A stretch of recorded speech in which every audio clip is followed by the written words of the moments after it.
Salut, je suis Benoît, expert en immobilier neuf. Aujourd'hui, j'aimerais qu'on parle d'un duo, c'est le duo entre le promoteur et le courtier. Tu le sais sûrement pas, mais ce sont deux pièces maîtresses dans ton projet immobilier que je trouve indispensables et qui vont t'aider à maximiser la réussite de ton projet. J'ai souvent entendu dire, et probablement toi aussi, qu'un courtier, c'est des frais en plus et qu'un promoteur, c'est très cher. Mais quand tu te poses un peu, tu t'aperçois que ces deux acteurs sont là pour te faire gagner du temps, te permettre d'optimiser ton projet. Ça va t'apporter un confort et surtout tu verras financièrement, tu vas vraiment t'y retrouver. Parlons si tu veux bien du promoteur. Le promoteur, c'est le chef d'orchestre de ton projet immobilier. Il le conçoit et il le réalise dans le but de pouvoir le vendre. Il va gérer l'ensemble du processus, que ce soit de l'acquisition du terrain jusqu'à la livraison de ton projet. Voyons ce que le promoteur va t'apporter. Tout d'abord, on pourrait parler du choix du terrain. C'est le promoteur qui, en interne, va étudier, va sélectionner ce qui pourra être le meilleur emplacement. Il va définir cet emplacement en évaluant la proximité par rapport à des commodités. Des fois, le projet va être extrêmement bien situé par rapport aux accès routiers. Tout comme des fois, il peut être très très bien situé. Et là, ce sera en matière d'infrastructure telle qu'une gare ou un aéroport tout simplement. Cet emplacement, tu verras que par la suite, il va te permettre de valoriser ton bien dans le futur. C'est très important. C'est important que tu saches aussi également que dans la phase de conception, le promoteur va mener ce qu'on appelle des études de faisabilité. Alors, une étude de faisabilité, c'est quoi? C'est une étape durant laquelle le promoteur veut s'assurer de la viabilité technique, que l'emplacement qu'il a retenu va permettre une construction, une réalisation saine de ce projet immobilier. Pour te donner un exemple, il peut être amené à étudier le sol, voir la composition du terrain et voir si effectivement le projet peut bien donner lieu à une construction pour ton futur programme immobilier. Dans un deuxième temps, étude de faisabilité, c'est également s'assurer que l'opération va être financièrement rentable. Oui, tu as un promoteur qui ne se contente pas simplement de choisir le terrain, il va également l'acheter et ensuite il va procéder à des travaux. Ces mêmes travaux qui vont donner lieu à l'intervention d'artisans, à l'achat de matériaux.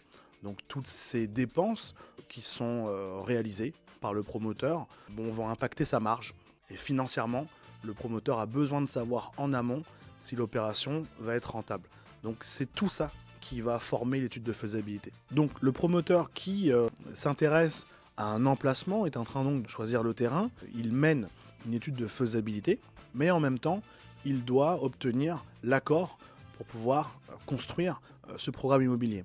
C'est tout simplement ce qu'on appelle l'obtention du permis de construire. L'obtention du permis de construire, c'est obtenir l'autorisation de la mairie, de la préfecture, de toutes les instances qui sont liées à l'urbanisme, qui vont dire au promoteur « Ok, nous vous donnons la permission de construire ce projet sur l'emplacement que vous nous avez donc matérialisé ». Un autre rôle que va jouer le promoteur va consister à te faciliter l'obtention de ton financement.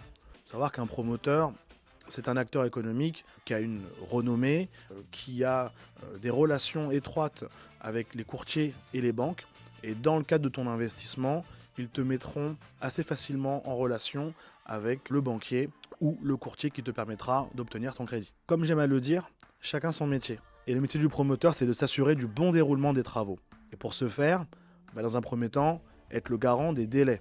C'est lui qui va s'assurer que les délais de construction sont bien respectés, qu'on est dans le bon timing. Voilà. Il va également, parce qu'il a une feuille de coût à respecter, s'assurer qu'il n'y a pas de dépassement en termes de dépenses. Voilà. Il a budgétisé des travaux, il a budgétisé un achat de matériel, il a budgétisé le coût de sa main-d'œuvre et il doit veiller à ce que tout rentre bien dans les cases telles qu'il les avait prévues au tout départ. Voilà. Également, c'est lui qui est le garant des entreprises qui vont donc travailler sur ce chantier. À quelle entreprise on pense? Les architectes, ceux qui vont te dessiner les maquettes, les plans de la résidence, les plans de l'appartement, les plans du parking.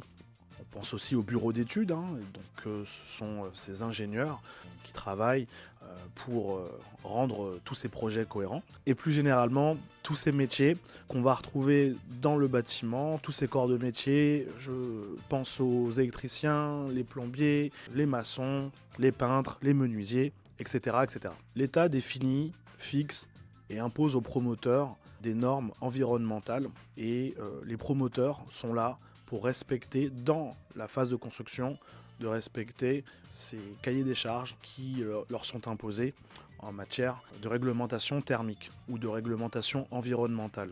L'idée à la fin, c'est d'avoir un logement qui soit moins consommateur en énergie. Lorsqu'on parle du promoteur, il y a des aspects qui paraissent évidents, il y a des aspects un peu moins évidents, je dirais même des aspects méconnus. Tout à l'heure, je t'ai parlé de l'étude des sols, cet aspect géotechnique, mais le promoteur va jouer aussi un rôle par rapport à ta fiscalité. L'emplacement, s'il est défini dans une zone ANRU, va te permettre de bénéficier d'une TVA réduite. Et si tu bénéficies de cette TVA réduite, fiscalement, cette opération elle a été plus intéressante pour toi. Et là, il faut dire merci aux promoteurs d'avoir eu la capacité à te sélectionner un emplacement de ce style. Et de façon plus globale, on dira que le promoteur va t'apporter en fait une gestion optimisée du projet. Il va sécuriser l'ensemble de l'opération et te garantir une cohérence sur des aspects d'ordre technique, des aspects d'ordre légaux et également fiscaux, comme on vient de le voir avec cette notion de TVA. Dans ta phase d'achat, le fait de passer par un promoteur, ça va aussi te permettre d'obtenir, et je dirais de bénéficier de protection via un certain nombre de garanties exclusives et qui sont vraiment liées à l'achat d'immobilier neuf. La première protection dont tu vas bénéficier, c'est la GFA. GFA pour garantie financière d'achèvement. C'est une garantie qui te sécurise du fait que cette construction ira bien au bout et qu'on pourra bien te livrer les clés de ton appartement. Une autre protection dont tu vas pouvoir bénéficier, c'est l'assurance dommage ouvrage.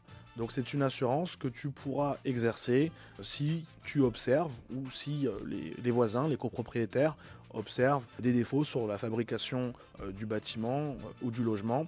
L'assurance fera intervenir des artisans pour venir corriger ces soucis de fabrication. Je vais te parler de la garantie décennale. Donc c'est une garantie qui va te protéger pendant 10 ans sur tous les défauts majeurs que tu vas observer sur la construction et sur ton bâtiment. Il y a également la garantie biennale. Donc cette garantie, elle va te couvrir, elle va te protéger pendant 2 ans dès lors que tu vas observer des défauts sur des équipements qui seront soit scellés ou fixés au bâtiment. Quand tu achètes dans le neuf, tu vas également bénéficier de ce qu'on appelle la garantie d'isolation phonique.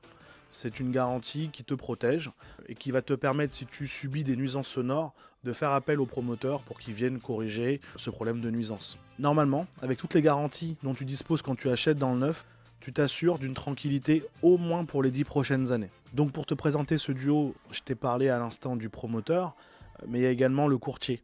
Courtier qui va jouer un très gros rôle pour te permettre de devenir propriétaire. Si tu te rappelles, sur une dernière vidéo, je t'expliquais que le courtier est un ancien banquier. Il a une connaissance assez profonde du marché bancaire et de ta capacité à pouvoir obtenir un prêt. Pour te permettre d'obtenir ce prêt, il va commencer par analyser ta situation. Donc il va évaluer avec tes revenus, le salaire que tu gagnes, tes différentes entrées d'argent.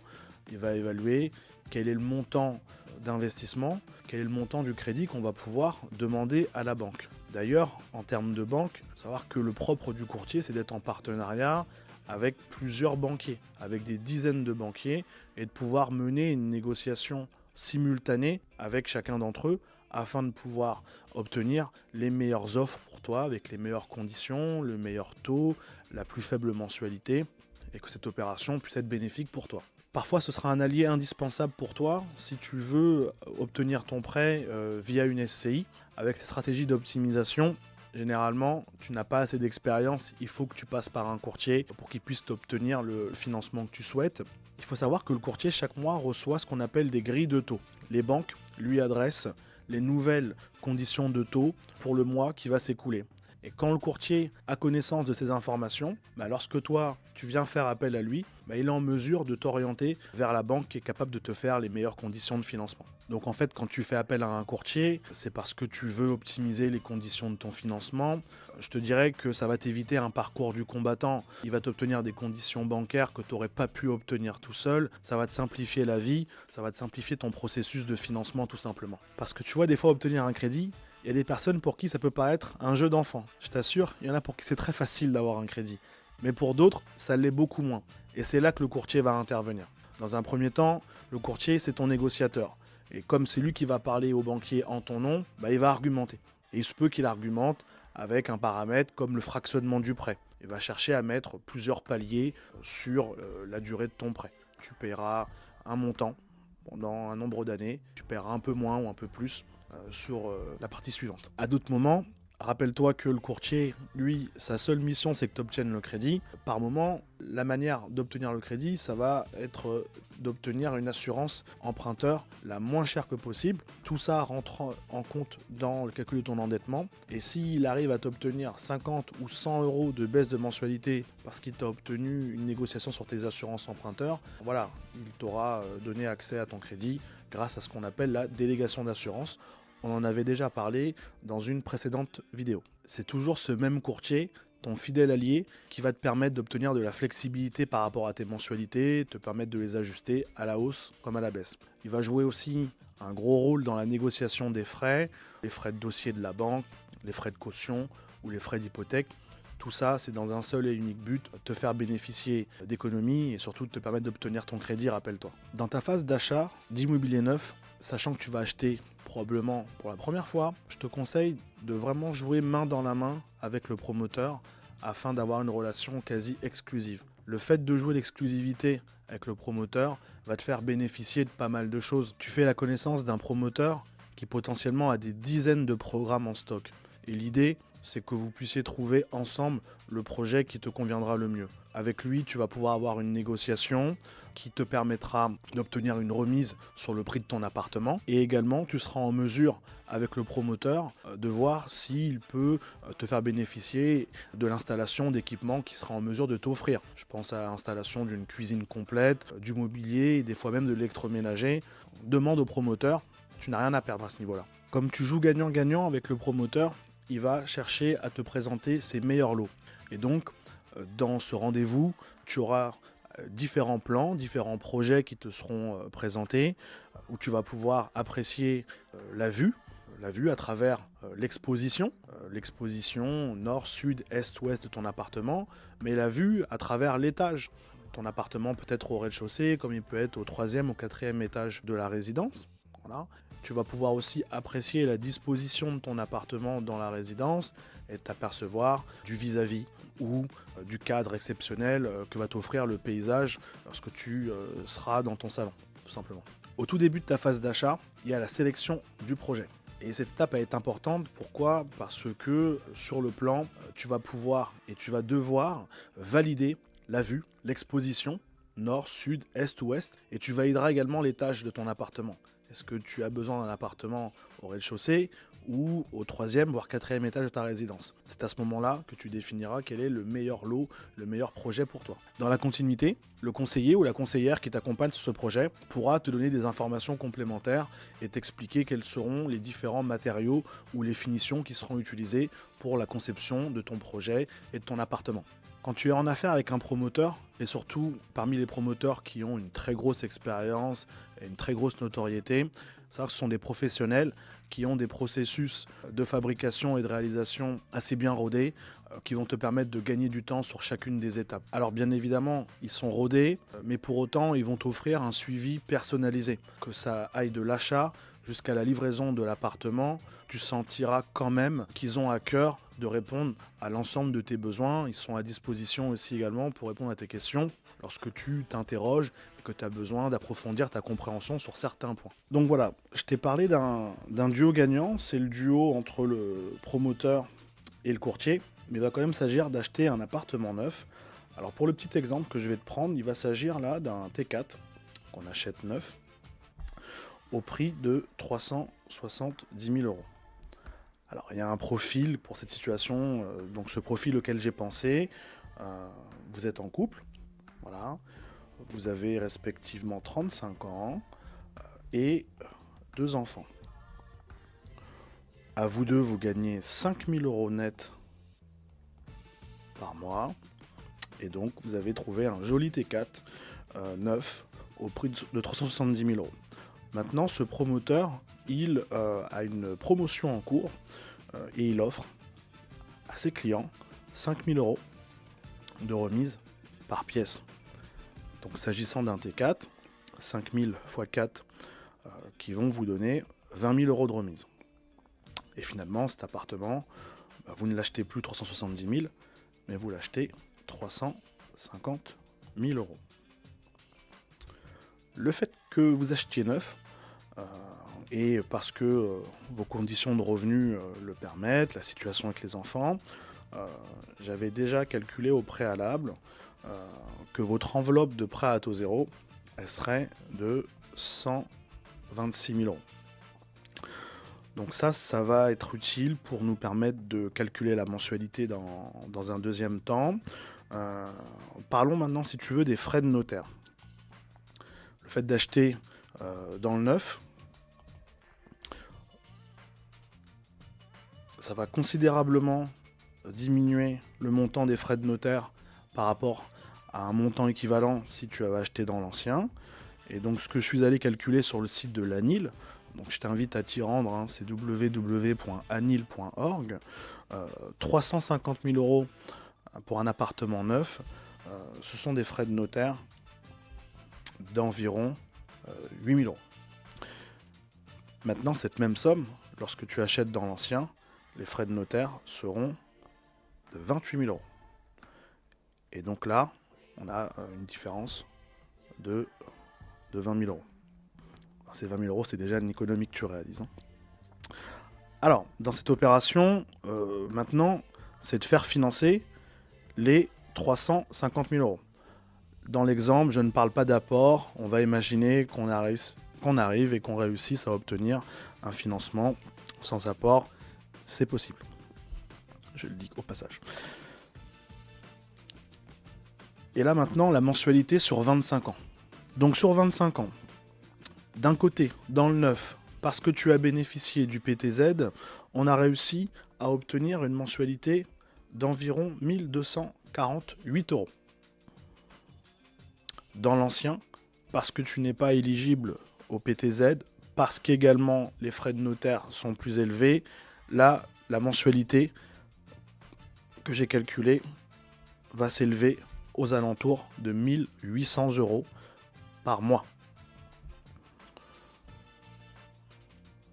Donc sur une opération dont le prix de l'appartement est de 350 000 euros, on a quand même un écart de près de 600 euros par mois par rapport à ces deux mensualités. Et donc pour te calculer l'économie que tu pourras réaliser en achetant un appartement neuf plutôt qu'un appartement ancien, finalement c'est de faire 600 euros multiplié par 12 et multiplié par 25 ans, si tu es d'accord avec moi. Et là, le montant total de ton économie est de... Et donc 600 euros économisés pendant 12 mois, et le tout sur 25 ans, ça fait une économie approximative de 180 000 euros entre un projet du même montant que tu vas pouvoir faire dans le neuf et de l'autre côté que tu aurais pu faire dans l'ancien. Voilà pour le petit exemple.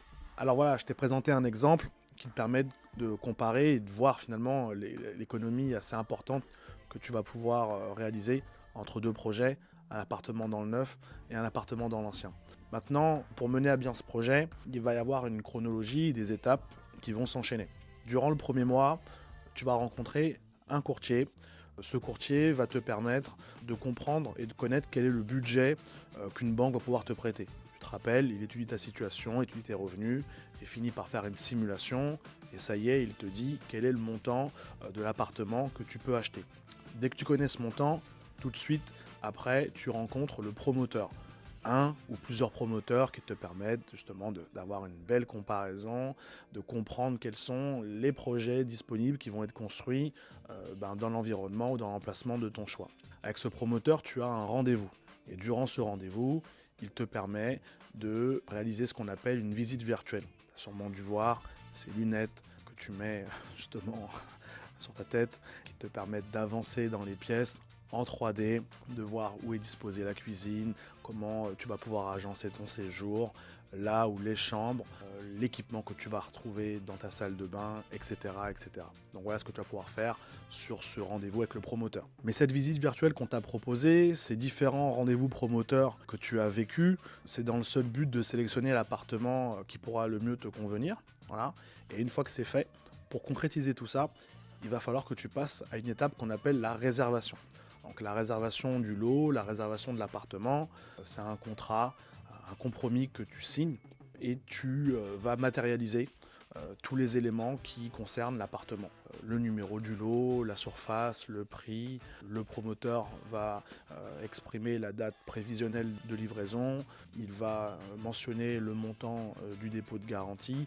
Donc voilà, ce sont des éléments qui sont renseignés dans ta réservation, dans ton document de réservation. J'ai prévu de te faire une vidéo où je parlerai de tout ce qui est important à observer et à bien analyser dans un contrat de réservation. Alors si tu veux bien, on va avancer sur ce sujet et donc on considère que durant le premier mois, tu as rencontré le courtier ainsi que le promoteur dans le but de valider le projet. Et puis ça y est, on arrive sur le mois numéro 2. Donc le mois numéro 2, tu as ton projet de réservation en main, tu es content, mais le plus dur reste à faire, il faut que tu obtiennes le financement. Et là, tu retournes voir le courtier. Alors j'ai dit courtier parce que je pensais également au banquier. Rappelle-toi que dans cette opération de financement, tu vas pouvoir faire travailler un courtier, c'est vrai, mais tu as un interlocuteur privilégié, on le connaît, c'est ton banquier. Ça fait des années que tes comptes sont au sein de cette banque et que tes revenus tombent chaque mois. Donc dans cette étape, ce qu'il faut que tu comprennes, c'est que moi, j'ai pas de parti pris, en tout cas pas aujourd'hui, sur la pertinence de choisir un courtier ou un banquier. Donc on va considérer que tu as fait ton choix de façon éclairée. D'ailleurs, tu te souviens, j'ai une vidéo où je parle précisément de ça. On va considérer que maintenant, ça y est, tu as pris ta décision et tu as donc ton dossier bancaire qui est en phase de montage. Quand il est en montage, il finit par être étudié. Et lorsqu'il est étudié, allez, et c'est parce que je te souhaite, dans 99% des cas, ton projet, imaginons qu'il soit validé. Donc tu as ton accord de prêt aux conditions voulues et négociées, soit négocié avec ton banquier, soit négocié avec le concours du courtier. Et ça y est, tout ça, ça s'est passé durant le mois numéro 2. À la fin de ce deuxième mois, normalement, ce que tu es censé avoir entre tes mains, c'est l'offre de prêt. La banque veut te financer et toi, tu es prêt ou tu es prête ou vous êtes prêt à signer ce financement. Et on a à la fin de ce deuxième mois un crédit, ça y est, qui est parfaitement validé. Et on arrive sur le mois numéro 3, ou le troisième mois, et c'est un des mois le plus importants de ta vie, puisque tu vas rencontrer un notaire. Et ce notaire, c'est un agent d'État qui va faire un certain nombre de vérifications encore sur ton projet, s'apercevoir s'il y a des problèmes éventuels, il te le dira, mais son rôle, c'est vraiment de procéder à un transfert de propriété. Son rôle, c'est d'établir sur un document officiel que tu ou que vous êtes définitivement les propriétaires ou le propriétaire de cet appartement. Et lorsque tu auras rencontré ce notaire, tu signeras ce qu'on appelle un acte et à l'issue de quoi ce notaire va te remettre un titre de propriété et ça y est, la mission est réalisée, tu es devenu propriétaire de cet appartement. Tu suis cette vidéo, tu as compris que je veux éviter que tu aies des écueils et l'un des premiers écueils que je voudrais t'éviter, c'est en te laissant valider un projet, sélectionner un projet sans avoir obtenu la confirmation soit de ton banquier ou soit la confirmation d'un courtier. Pense bien à réaliser une simulation avant de regarder quelconque projet immobilier. Deuxième point, j'attire ton attention également, je voudrais pas que tu ailles trop vite sur la sélection d'un projet, car comme tu le sais, il n'y a pas que le prix de l'appartement qu'il faut regarder, il n'y a pas que la mensualité de ton crédit qu'il faut regarder, et il faut aussi que tu saches que vivre dans un appartement, tu vas avoir des charges de copropriété, tu vas avoir ce qu'on appelle des frais annexes, et tout ça, ça va en fait englober et former ton budget mensuel. Donc en n'allant pas trop vite, tu pourras t'apercevoir si ton budget est bien calibré par rapport à ce projet que tu aurais envie de valider. Il y a une erreur fréquente que je voudrais que tu évites de commettre, c'est celle de vouloir trop te faire plaisir sur un appartement dont le budget correspond à ce que calcule le banquier, mais qui va en fait mettre ta mensualité sur un niveau très élevé et ne pas te laisser suffisamment de marge de manœuvre. Des fois que tu aies une baisse de rémunération ou un petit coup de mou sur ton épargne mensuelle. Le fait d'aller voir un banquier ou d'aller voir un courtier, ces deux acteurs vont te communiquer un budget et donc une mensualité et tu auras à cœur, je le sais parce que je le vois souvent, tu auras à cœur de valider un projet dont le montant correspond peu de choses près à cette mensualité qui t'a été définie par le banquier. Alors fais-toi plaisir, oui, mais pense par moment à laisser un petit peu d'espace à ce budget pour les fois où tu seras dans un petit coup de moins bien au niveau financier. J'espère que tu vois où je veux en venir. Donc on a parlé de ces pièges, mais maintenant je voudrais revenir sur la qualité de la relation que tu vas avoir avec le promoteur. C'est vraiment étape après étape où tu vas t'apercevoir qu'il veut vraiment que ce projet se passe bien pour toi. Sa capacité à te présenter un partenaire bancaire pour que tu obtiennes ton financement. Un peu plus tard, revenir vers toi pour te parler du choix des finitions. T'inviter, te proposer à venir dans leur showroom pour que tu puisses agencer et dire dans quel coloris tu voudrais voir ta cuisine ou ta salle de bain, quel type de revêtement tu veux voir sur tes sols, sol de ton séjour, le sol de tes chambres. Un peu plus tard, même bien plus tard, au moment de la livraison, sa capacité à t'accompagner et observer avec toi que l'appartement est bien conforme sur des aspects de fabrication et que les équipements que tu attendais dans ton appartement sont bien ce qui était prévu. Donc voilà, donc c'est vraiment un accompagnement de A à Z et c'est une relation exclusive que le promoteur va essayer d'entretenir avec toi. Après, je crois que ça va être aussi utile pour toi de savoir que si on parle d'immobilier neuf, il y a d'autres acteurs auxquels on ne pense pas, mais que tu peux très bien solliciter pour prendre conseil. Je pense aux notaires qui sont là pour te répondre sur des aspects juridiques, légaux, liés à la transmission, qui seront de très bons conseils pour t'aider à faire ton choix. Il y a également les gestionnaires de patrimoine, conseiller en gestion de patrimoine, qui a une très bonne compréhension de l'immobilier neuf, qui pourra t'aider également à investir en défiscalisation, à investir dans des appartements, des résidences de services, appartements étudiants, appartements seniors. D'autres acteurs qui également peuvent te répondre et t'aider à bien guider ton investissement en immobilier, c'est l'architecte. Donc si dans tes connaissances ou dans ton réseau, tu connais un ou une architecte, cette personne-là peut t'aider aussi à bien comprendre les plans, à bien comprendre la notice descriptive. Quand cet appartement sera très proche d'être livré, tu feras sûrement appel à un aménagement,